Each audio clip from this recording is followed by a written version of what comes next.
Everyone does celebrity birthday greetings, but the Focus Group is the only show in the universe that celebrates business birthdays. So I'm going to do them quick, and I was going to pick just one, but I thought it was interesting. There were 4 well-known business birthdays today. So quickly, the first one, William Clay Ford Sr. was born March 14th, 1925. He died at 88 on March 9th. He was the youngest child of Edsel Ford and was the last surviving grandchild of Henry Ford. And he also owned the Detroit Lions football league. The other business birthday is Samuel Truett Cathy. He was also born today in 1921. He died at 93 years old, September 2014. American businessman, investor, author, philanthropist. He founded the fast food restaurant chain Chick-fil-A. So I was not going to include him because, the gays don't like Chick-fil-A. Yeah. Although I know a lot of people who eat there. It's closeted. That's the new closet, eating in Chick-fil-A. But it is a business birthday. He started the chain in Atlanta with a restaurant called the Dwarf Grill.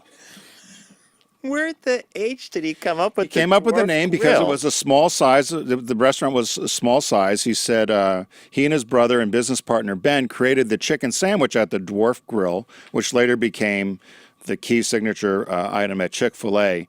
The original restaurant is still there, named the Dwarf House in Atlanta, and they have a couple of other Dwarf House locations. I'm surprised they're allowed to still have that name. Dwarf's not politically correct anymore, is it? Like I'm midget. not even sure what you replace it with, right? I thought dwarfism was actually something that described. Yeah, well, you can't say anything anymore.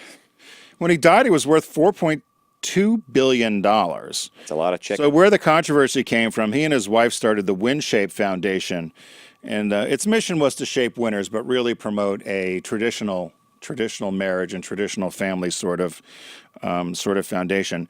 So the LGBT community started a boycott with him in 2003. They had donated over the years over $10 million to anti-gay groups, including Focus on the Family, Family Research Council, Exodus, and so forth. After the boycott in 2012, they did release a statement that says from now on they're going to not take a stand and leave policy debate on things such as same-sex marriage to the government. Okay. So they've stopped, and actually somebody did look and see, and in their last tax returns of 2015, they have not given any money to anti-LGBT Does that allow us to foundations. So now you can eat there. I looked anyway how much they gave. You know what? They'd give $1,000. Yeah, I know. But it's still the principle. Another one of your favorite companies, Mike Lazaridis.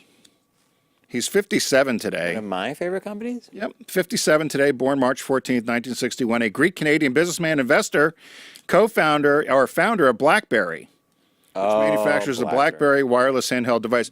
We were going to get those. Remember we did that story on BlackBerry? Canadian, right? Yep. Yeah. He's a Greek-Canadian. He was co-CEO of BlackBerry from 84 to 2012, also vice chairman and chair of the Innovation Committee. He ranked by Forbes as the 17th wealthiest Canadian and 651st wealthiest person in the world, with a net worth of somewhere around $800 million US. Did you have a BlackBerry? I did. I liked it. I It did was too. easier to type on. Well, and I'm glad you I said like the little scroll button. I didn't mean to set it up that way, but you did it perfectly for me. That was why they failed. They had an ingrained belief, and I had a BlackBerry Pearl. It was so much easier to type on that keyboard. Their belief from the chairman on down was that who would ever give up the keyboard right. for this thing that you make all these mistakes on all the time? And as the iPhone gained traction, disbelief ran through BlackBerry. Like, well, okay, if that's happening, we have an encrypted server system. Then they suffered a couple of blackouts when all their corporate accounts went down. And eventually, users came to their own corporations saying, "I don't need the BlackBerry. I want my iPhone." And then Apple did a whole thing on certifying the phone encryption, the whole bit. Yeah, because it really was the business person's phone. Yeah, Similar to Microsoft products. last BlackBerry I had was the Pearl, and I loved the BlackBerry Pearl. And then our fourth business birthday is Jerry Greenfield, born March 14th, 1951. 67 today, American businessman and philanthropist, founder. He went to Oberlin College, right up the road from where I went to school in Ohio at Marietta. He wanted to be wanted to go to medical school, but didn't get in. He tried twice to get into medical school. He didn't get in, so he and his friend Ben Cohen decided that maybe they would open a bagel shop. A bagel shop. They realized it was too much money. It was too much money to get the equipment to open a bagel shop, so they ended up taking a $5 correspondence course on how to make ice cream. 1977. A $5 course. They took a $5 correspondence course on ice cream making. 1970. So they decided they were going to put ice cream in a college town because they thought college kids would eat a lot of ice cream. So when they started investigating, they found out that in fact college kids did eat a lot of ice cream, and every place with a warm climate already had plenty of ice cream places. So that's how they picked Vermont. So they ended up in Burlington, Vermont, an old gas station that went out of business. No bank would give them money. They went to bank after bank after bank, finally found somebody to lend them $4,000, and they started Ben & Jerry's. As soon as they started, Haagen-Dazs tried to sue them for distribution because Haagen-Dazs said that they had the rights to pints. Oh, that's They started- ridiculous. I'm just telling you.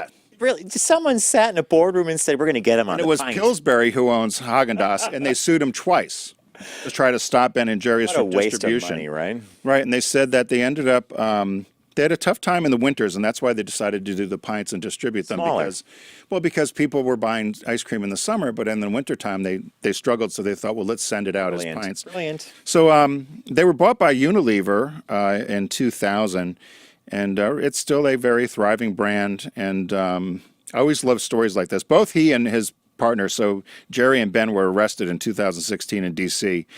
at a Democracy Awakening protest. They're very much Oh yeah, forward-thinking forward-thinking liberal sort of deal. We used to always say Subaru was the Ben and Jerry's of cars. car companies. Tim, nicely done. I think they were all Four of those today. Talk about it. Yeah, you're right. What did you call it? An An embarrassment. embarrassment of riches. We usually struggle to find one or two. And you had four. Yeah. 4 top hits.